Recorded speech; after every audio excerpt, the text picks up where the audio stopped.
Hello viewers, today we are going to Yahava Coffee, which is in Swan Valley. If you have looked at our previous vlog, you might have seen we covered Avon Descent, which is in Swan Valley but on the other side of it. So in this particular coffee, you can actually do coffee testing. It's more like wine tasting, but instead of wine, it's coffee, obviously. Where we can see multiple things in this particular restaurant or cafe. We can see the roasting of coffee beans, what type of coffee beans needs to be roasted at what temperature, when they need to be taken out and cooling off as a procedure as well, which enhances the taste. Now, I like coffee, but I'm not a die-hard coffee lover. But anyone who likes coffee or loves coffee, I will request them to stay on and to see the full video and to know more about it. This place also has a cafe, tea tasting if anyone is on teas as well, so you can get English breakfast, Earl Greys, or we can get leafy trees like the green tea, so that are available. We can get brewing machines there. Doesn't matter if you are taking it for a cafe or taking it for your home. Stovetop brewing machine, so everything was available there. I had a bit of a look in their website and it looks pretty promising.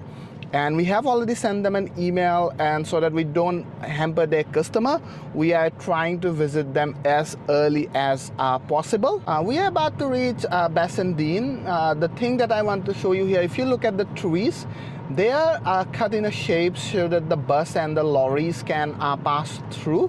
So it's actually protecting the environment, and at the same time it's also giving us a bit of shade. It's not very sunny today, but then again, so this road has about 60 km an hour. We are about to reach Bassendean metro station. After crossing that, we are gonna take a quick left and we'll be there in Swan Valley. But Yahava KoffeeWorks is still about 13 minutes away. So see you soon there. This is the Yahava Coffee we have just reached. This is the place where we have come today, Yahava Coffee. So this is how the entrance looks like. So I'm just going to cover it off today. As I said, I'm not a very bit of a coffee lover, but I like to have a taste every now and then. But my partner, she likes coffee a lot. So we'll do the tasting through her. So as you can see, this have all the appliances that you might need to grind coffee, to make coffee. And if we move to our left, so we can see the roastery machine that's gonna get ready. We are gonna take the time out of it. And this is where you see the group of people. That's where we are gonna do our coffee tasting. And if we look through here, so this has all the other coffee blends available for us to purchase or for anyone else to purchase. This is the tea section of it, where you can get all the leafy trees, chamomile, peppermint. That's what I can see here, as well as some vanilla teas as well. And if we move our focus here, how good is that? Beautiful little umbrellas, some lighting, and this is called a winter blend. And this is the coffees that are available for purchase over here, as we can see at this very moment.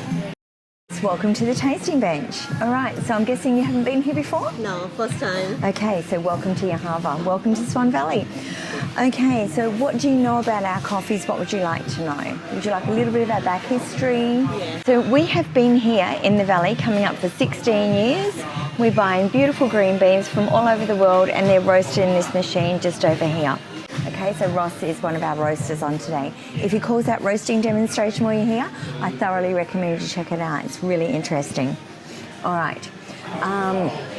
This here is our regular range of coffee, which we have in stock at all times. The bottom line, plus Rainfall, are all single origins, meaning they're from one specific country. Rainfall is our only decaf. It's 99.9% caffeine free, and it's been made without any chemicals. So it's a lovely, light, fresh coffee flavour. All right, then we've got these ones down here. La Montana is from Guatemala, Mocha is from Ethiopia, Yahava is south of India, and Black Gold is from Papua New Guinea. Every month we have a new specialty estate. It changes the first of every month. It's never to be repeated. It's a small microcrop of beans which have been grown. The grade of the bean is slightly higher than the rest, a little bit brighter, a little bit fruitier, and as I said, absolutely gorgeous. All of those flavour notes are in the one coffee, and this month it's from Peru. All right, I'm going to suggest that you try the espresso because that one is absolutely gorgeous. Okay. And do you want to try one a little bit lighter? Yeah, sure. All right, Pacifica. That one is butter and milk chocolate. Okay. All right, perfect. so we'll start with Pacifica, Yeah. then we'll go Yahava, then And then espresso. espresso. This one we brewed using the Mocha Master, so it's a filter style brew. All right? All right. I've got to get some full cream milk for you too. Yeah. All right, so there we go. Now your first sip is black. It is a palate cleanser. So your second one is black as well. You get the flavour notes of the coffee. And then on the third one, that is when you can add a little bit of milk. While Yahava is brewing, I'm going to get espresso ready for you. Yeah. An AeroPress used before. No, Okay. it's the first time. These are great little devices. They're a lighter version of your espresso machine. So they're great for travelling, camping, caravanning, working away, Right. anything like that. Yahava coffee, trying now. Okay. First sip. It tastes different. Wait for a few moments. The second sip.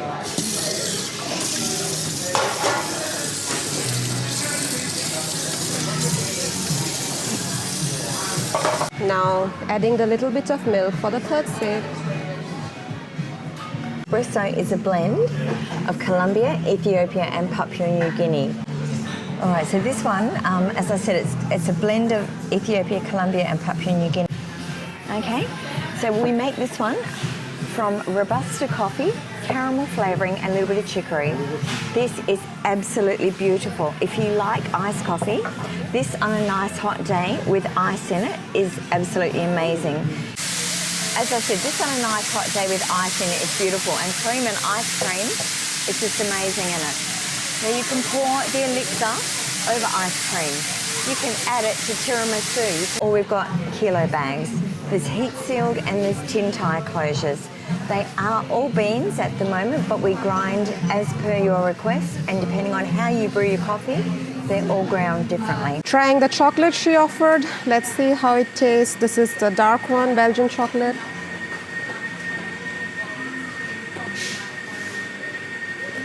Yeah, that's good. The roastery machine looks like from the front. So we are gonna stand here for the best view. Roasting demonstration. Hello, my name is Ross. I'm one of the few roasters here at Yahava, and in this store we do love to educate our guests about the whole process of where our coffee beans come from and also how they are roasted. So to begin with, and you might already know this, all coffee beans start off as seeds within the coffee cherry fruit. So it is a fruit and it's not technically a bean, so it is a seed. And are hand harvested with care. The skin of the fruit is then peeled away, leaving us with the raw beans. And this is what they look like when they're raw, nice and green there. You can see right there. This is what they look like straight after our harvest, but they're actually a lot greener though, because we have to dry it up to exactly 12% in moisture levels so that no fungi or bacteria can grow on them while they're being stored. And that's because all around you are sacks, like these sacks here. They're about 70 kilos of raw coffee beans, and they can actually be stored there untouched for up to 2 years. So definitely don't want anything to grow on them in the meantime. However, I used to think they would taste like peanuts and almonds, and in fact they kind of look like almonds and peanuts until I really tried one raw, and it was rock solid, and I had a toothache afterwards and it tasted like grass and wood. So not that I know what wood tastes like. I know what grass tastes like, so same thing. Anyways, that's where the roasting steps in. Now the roasting, it's all about the chemical reactions that we call the Maillard reaction. Essentially, inside the beans, don't worry about that. Inside the beans, there are enzymes, acids, sucrose, which is sugar, proteins and oils, which are all help influence how a coffee bean tastes. So if a coffee bean naturally has more sucrose inside it, when that caramelizes during the roasting process, the coffee bean might be more sweet. Other coffee beans genetically might have more acids. When that caramelizes, more fruity flavors. So it really depends on the beans, and we get all that from the caramelization during the Maillard reaction, which happens about halfway in the roast. But now we're in the second phase called first crack, where the beans pop and crack open. You might be able to, definitely hear it now. They crack and pop open like popcorns do. So The middle mild reaction to bring the flavors out. The first crack is to enhance those flavors and bring out the strength and intensity of the coffee beans itself. And in about 30 seconds, they should be just about ready. So some coffee beans shine at being very bold and strong and pretty bitter and intense. So we have to leave it longer in that first crack phase. Others like this one from Ethiopia that I'm roasting here, shine at being very soft and smooth and quite fruity. So to get the best out of them, we leave it in the first crack, but not too long. So we're actually gonna take it about halfway in the first crack. All right, 10 seconds. We'll do a countdown. All right, 5, 4, 3, 2, 1. There you go.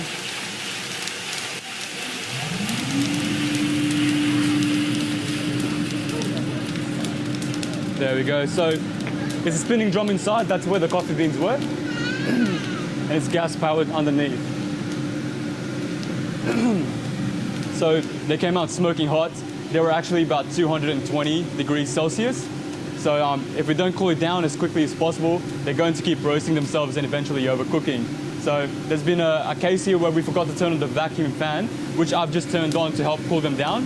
Yeah, we forgot to turn it on a few years ago. And then after about 15 minutes, the beans turn into charcoal. So that's how hot they are. They're really that hot, they'll keep cooking themselves.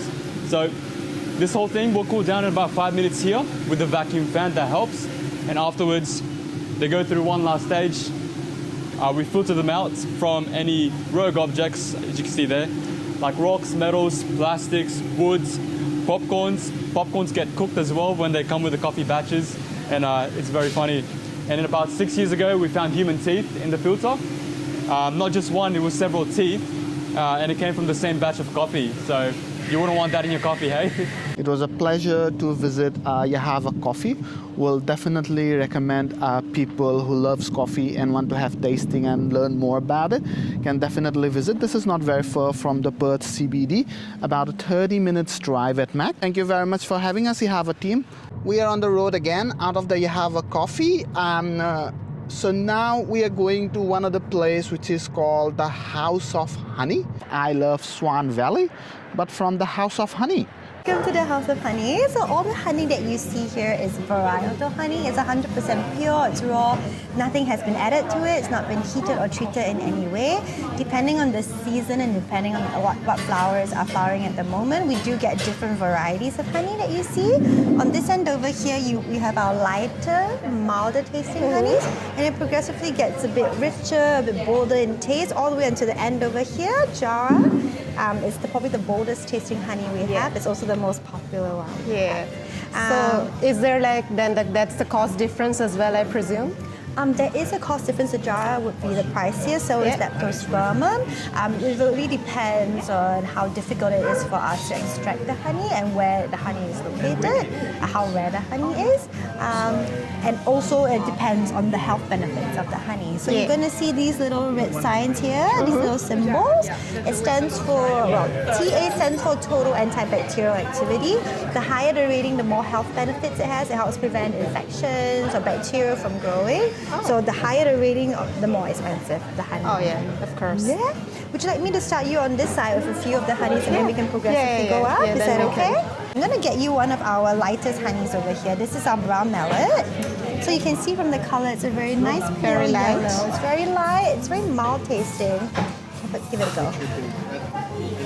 Parrot bush. Which one is this one? This one? This is parrot bush. Parrot bush has a bit more of like a maple flavor to it. If you like maple syrup, you probably really like parrot bush. You can see it's a bit of a darker color already. Yeah, and the color. Yeah. It's, I love parrot bush so much. You guys have a cooking channel, so maybe you might want to try one of these ones too. Yeah, awesome. Yeah, because he cooks pumpkin with honey. Powder bark is just a bit of a richer flavor compared to parrot bush. You get a bit more of a toffee apple flavor with powder bark. Give it a try. Thank you. The taste is a little bit darker than this parrot bush. Exactly. So when you cook with powder bark, you really get more intense flavors. So like your honey chicken wings or your salmon, you could always marinate it with the honey. Right. Where else in Australia can you find Jara trees? So they are very special to Western Australia. Pollen is kind of like a different, second byproduct of the bees. When bees go to the flowers, they don't just collect nectar, they collect pollen as well. You can think of pollen as like their protein, so bees protein, and then like the honey or the nectar they collect is like their vitamins. The only thing with pollens, you have to be careful. If you have asthma or severe allergies, I recommend not taking it because it might trigger your allergies. Organic mulberry juice, and it's got a little bit of banksia in there as well. So this one is about 10.4%. It's a bit lighter in alcohol as well. So it's a bit different from the sparkling one. Yeah, it's kind of like a rosé. It's delicious in the summertime. You can put fruit in it and kind of infuse it with that if you want to do that. It's very, very light and easy going. Enjoy. Thank you. So this is a rosé, so we can look it from the color here. So I'm gonna have a quick taste of this one.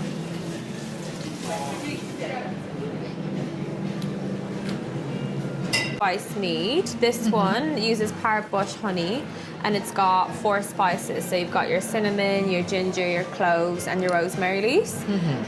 Traditionally, back in the day, the Vikings would have also had it served warm, and then we also infuse it with cinnamon sticks and oranges. So it's a bit warm, and that gives us the flavor. Exactly. So it's very Christmassy.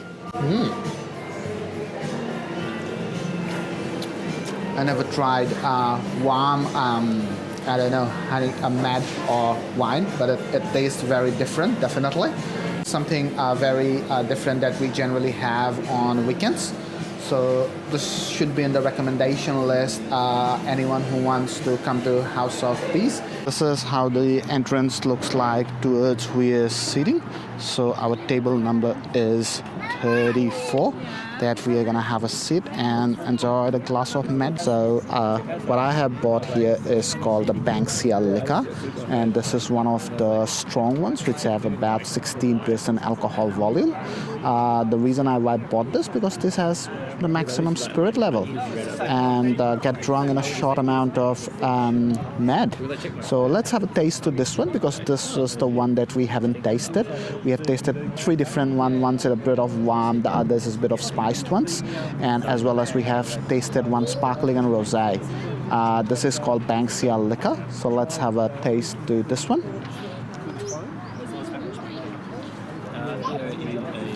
I might say this is one of the best ones if you like the taste of honey and alcohol, because you can really feel it in your throat, the level of the spirit, as well as it dials down with the honey flavor as well. This is properly good, lads. I will definitely recommend this one in the House of Honey. We are back to those tree lines that we tried to show you while we are headed towards Swan Valley. But as you can see here, this is much more clearly visible from the other side of the road. The trees are cut in a way that the buses or any high vehicle can pass through, as you can see, almost at a 90-degree angle. So this shows the harmony between environment and greenery, along with how the modern infrastructure. So this is a great example. So you can see that there's a bit of shade, because you might know in WA the temperatures can go very high. So this gives travelers a bit of shade while traveling. And just want to show you just over there, that's the metro line. So this is the Midland line that's just running parallel to Great Northern Highway. We are about 9 minutes away from our home. I hope you liked today's content, and I want to thank you, Yahava Coffee and the House of Honey, to let us shoot in their premises and give us the consent to upload these videos. I'll hope everyone who's watching this video and in Perth to request you to visit them and taste their coffees and taste their honeys. If you would have liked this video, I will request you to give it a thumbs up and a subscribe. That will give us the option to grow and bring you guys more videos. Thank you for watching. Have a nice day.